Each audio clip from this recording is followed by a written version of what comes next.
A day in my life, a small affiliate STEM student.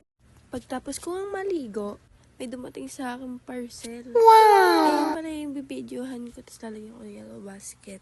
Mura lang yung bracelet. 100 plus lang yan sa TikTok. Tsaka trending siya sa TikTok, at nray ko na din. Tapos yung pangalawa kong parcel, eyeshadow. May libre na din siyang brush. Maganda sana siya, te. Ang ganda.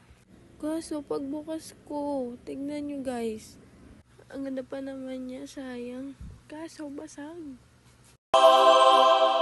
Hindi ko na siya babalik kasi basag lang naman yung salamin. Wala namang sira yung eyeshadow, kaya okay na yan. Medyo nalungkot lang ako ng konti. Konti lang, buti na lang hindi pinaka-product yung basag. Tapos, papakita ko sa inyo yung libreng brush. Diba ang cute? Pagtapos ko mag-unbox ng aking parcel, nag-base na din ako kasi malilate na ako.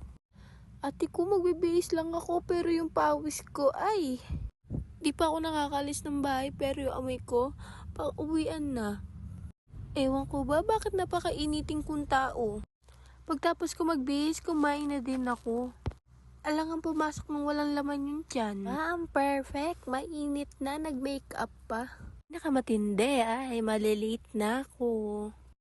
Pagpasensyahan nyo muna yung boses ko. Medyo may sipon kasi ako. Naku, may sipon. Hindi pa ba ito mawawala? Kasi guys, yung room namin, dalawa yung aircon. Sobrang lamig. Sobrang lamig. Akala mo nasa freezer ka. Balik na nga tayo sa ginagawa ko. Hindi pa rin tapos yung blend na yan. Pagtapos ko mag-foundation, ginamit ko na din yung eyeshadow kong bagong bili. Pagtapos ko lahat gawin is nagpabango na din ako. Pagtapos ko magpabango is lumakad na din ako kasi malilate na ako. Titignan nyo naman yung araw. Tirik na tirik. Hindi lang mukhang maaraw sa video. Pero habang naglalakad ako, tinutusta niya na ako. Pakainit. Kaya ginawa ko, sumakay na lang ako ng jeep. Hindi ko kaya yung init nga, te.